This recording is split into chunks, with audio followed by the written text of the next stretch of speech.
Azoospermia అంటే వీర్యంలో కణాలు లేకపోవడం. దీని గురించి మాట్లాడుకుందాం. హలో అండి, నేను doctor B G, fertility consultant, fertility centre, Karimnagar. So వీర్యంలో కణాలు అసలుకే లేకపోవడాన్ని అజోస్పర్మియా అని చెప్తాము. ప్రతి 100 మందిలో ఒకరికి ఈ ప్రాబ్లం అనేది ఉంటుంది. సో అజోస్పర్మియా ఎందుకు వస్తుంది, కణాలు లేకపోవడం అనేది ఎందుకు వస్తుంది? సో దానికి 3 కారణాలు విభజిస్తే, ఇప్పుడు ఫర్ ఎగ్జాంపుల్ టెస్టిస్ని మనం ఒక ఫ్యాక్టరీలా ఊహించుకుందాము. బ్రెయిన్ సిగ్నల్ ఇవ్వాలి టెస్టిస్కి స్పర్మ్స్ ప్రొడ్యూస్ చేయమని. ఆ స్పర్మ్స్ దారిలో నుంచి బయటికి రావాలి సెమెన్లోకి. సో బ్రెయిన్ని ఆర్డర్ అని అనుకుందాము, టెస్టిస్ని ఫ్యాక్టరీ లాగా అనుకుందాము, అండ్ బట్టలు బయటికి రావడం. సో ఆర్డర్స్ వస్తే బట్టలు అనేది ప్రొడ్యూస్ అవుతుంది. ప్రొడ్యూస్ అయ్యాక అది షాప్లోకి వస్తుంది.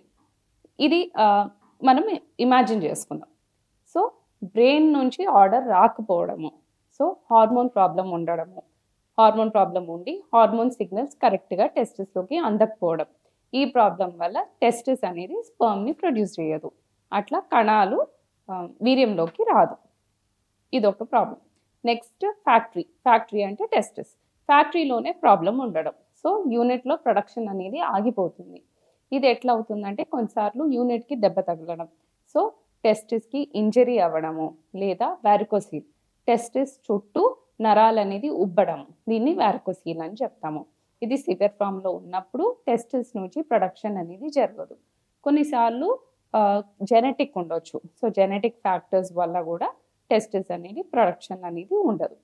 మూడోది దారిలో. సో బట్టలు ప్రొడ్యూస్ అవుతుంది, కానీ దారిలో ఆటంకాలు ఉన్నాయి.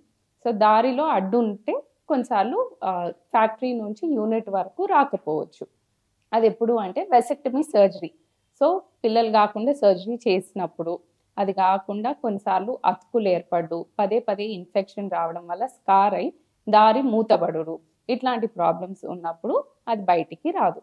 సో ఈ 3 కారణాల వల్ల కణాలు అనేది వీర్యంలో ఉండకపోవచ్చు. సో కాజెస్ ఏంటిది? ఒకటి మనం అనుకున్నట్టు హార్మోనల్ ప్రాబ్లం.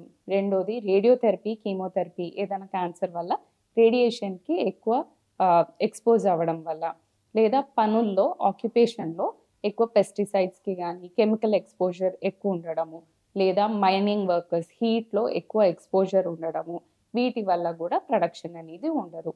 ఆర్కైటిస్, మమ్స్ లాంటి ఇన్ఫెక్షన్ చైల్డ్హుడ్లో రావడం, అలాగే దాంతో సో టెస్టిస్లో కూడా ఇన్ఫెక్షన్ పాకడం, ఆర్కైటిస్ అని చెప్తాము. అట్లాంటి వాటిలో ప్రొడక్షన్ అనేది ఉండకపోవచ్చు. అండ్ ఇంతకుముందు అన్నట్టు దారిలో, సో ఎనీ రెట్రోగ్రేడ్ ఎజాగులేషన్ అంటే దారి ముందు వెళ్ళేది వెనుకకి రావడం. సో యూరిన్లో కొన్నిసార్లు స్పర్మ్స్ ఉండిపోతుంది. దారిలో పదే ఇన్ఫెక్షన్ రావడం వల్లనో దేనివల్లనో మూతపడడం. సో వీటి వల్ల అనేది కణాలు మనకు కనిపించవు. సో ఈ ప్రాబ్లం ఉన్నట్టు ఎలా తెలుస్తుంది, అజోస్పర్మియా అనే ప్రాబ్లం ఉన్నట్టు ఎలా తెలుస్తుందంటే, ఫస్ట్ అండ్ ఫార్మోస్ట్ పిల్లలు కలగకపోవడం. రెండోది కొన్నిసార్లు వృషణాలు అనేది చిన్నగా ఉండడం అనేది గమనించడము, లేదా అక్కడ ఏమన్నా వాపు ఉండేటట్టు గమనించడము, లేదా దాని చుట్టూ నరాలు ఉబ్బున్నాయి అనేది కనిపించడము. ఇవన్నీ గమనిస్తే ఖచ్చితంగా సెమెన్ అనాలిసిస్ ద్వారా కణాలు ఉన్నాయా లేదా అనేది బయటపడుతుంది.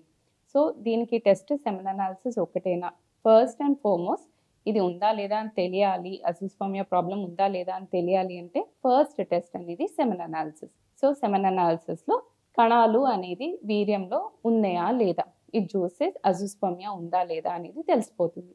ఇది కాకుండా ఒకవేళ కణాలు వీర్యంలో కలగకపోయినా FSH, LH, టెస్టోస్టెరాన్ ఈ హార్మోన్స్ని టెస్ట్ చేస్తాము. సో మీకు ముందు చెప్పినట్టు ఈ హార్మోన్స్ బ్రెయిన్ నుంచి ప్రొడ్యూస్ అవుతుందా, టెస్టోస్టెరాన్ అనే హార్మోన్ టెస్టిస్ నుంచి ప్రొడ్యూస్ అవుతుందా లేదా, ఇవి చెక్ చేసుకుంటే ప్రాబ్లం ఎక్కడుంది అనేది ఒక రఫ్ ఐడియా కలుగుతుంది. అది కాకుండా అల్ట్రాసౌండ్. సో టెస్టిస్ది అల్ట్రాసౌండ్ చేసినప్పుడు చుట్టూ నరాలు ఉబ్బున్నాయా, అది సివియరిటీ ఎంత ఉంది అనేది తెలుస్తుంది. సో ఈ ప్రాబ్లం ఉంటే న్యాచురల్గా ప్రెగ్నెన్సీ రాదా, ఇది ఉంటే ఖచ్చితంగా 0 ఉన్నట్టేనా, డోనర్కి వెళ్ళాల్సిందేనా అనేది చాలామందికి డౌట్ ఉంటుంది. సో ఈ ప్రాబ్లం ఉంటే పక్కా న్యాచురల్ కుదరదు ఆర్ డోనర్కి వెళ్ళాలి అనేది కాదు. దీనికి ట్రీట్మెంట్ ఎప్పుడైనా కాజ్ని బట్టి ఉంటుంది. సో ఒకవేళ హార్మోనల్ ప్రాబ్లం వల్ల వీర్యంలో కణాలు కనిపించట్లేదు అనుకోండి, హార్మోన్స్ని సరిచేయాలి. సో సో హార్మోన్ ఇంజెక్షన్స్ ఇవ్వడం వల్ల కానీ టాబ్లెట్స్ వల్ల వీర్యంలో కణాల కౌంట్ అనేది ఇంప్రూవ్ అవ్వచ్చు. రెండోది దారిలో ఏమైనా ప్రాబ్లం. సో దారిలో ఏమైనా ప్రాబ్లం ఉన్నప్పుడు డైరెక్ట్ టెస్టెస్ నుంచి సిరింజ్తో కానీ లేకపోతే ఎక్స్ట్రాక్షన్ చేసి బయాప్సీ చేసి స్పర్మ్స్ అనేది తీయొచ్చు. దీన్ని టీజా అన్నట్టు అంటారు. మూడోది సర్జరీ. ఒకవేళ టెస్టిస్లో వేడి ఎక్కువ అవ్వడం వల్ల లేకపోతే నరాలు ఉబ్బడం వల్ల అనేది ప్రాబ్లం వస్తుంది అనుకోండి, దాన్ని సరి చేయొచ్చు. సో వారికోసిల్ సర్జరీ చేసుకోవచ్చు. ఇవన్నీ చేయడం వల్ల చాలా మందికి అజూస్పర్మియా నుంచి ఇంప్రూవ్మెంట్ ఉంటుంది. బట్ ఒకవేళ ఇది జెనెటిక్ అయితే మాత్రం కొన్నిసార్లు ఈవెన్ ఆఫ్టర్ హార్మోన్స్ ఇంప్రూవ్మెంట్ కనిపించకపోవచ్చు. అప్పుడు డోనర్ అవసరం పడితే పడవచ్చు. మ్యాక్సిమం వాళ్ళకి 40% వాళ్ళకి ఉన్న ప్రాబ్లం అనేది దారిలో ఉంటుంది. సో 40% వాళ్ళకి టీజీ చేయడం వల్ల సరి అవుతుంది. కొందరికి హార్మోనల్ ప్రాబ్లం ఉంటుంది. సో హార్మోన్ ఇంజెక్షన్స్ కానీ టాబ్లెట్స్ ఇచ్చాక వాళ్ళలో కూడా కణాల ప్రొటెక్షన్ అనేది తెలుస్తుంది. సెకండరీ అంటే ఫస్ట్ పిల్లలు పుట్టారు, ఇప్పుడు అజూస్పర్మియా ఉంది, ఇలా రావచ్చా? ఎస్, డెఫినెట్లీ రావచ్చు. సో ఇన్ఫెక్షన్ వల్ల దారి మూతబడడం అనేది మీకు చెప్పాను కదా. సో ఇన్ఫెక్షన్స్ వల్ల ఒకవేళ దారి మూతబడి ఉంటే అప్పుడు కణాలు బయటికి రావు. సో అది కూడా could be a cause. Secondary కూడా రావచ్చు. అంటే ఇంతకుముందు మంచిగా ఉండి ఇప్పుడు పిల్లలు పుట్టకపోవడం, అజూస్పర్మియా అనేది కనిపించడం అనేది ఉండొచ్చు. Thank you.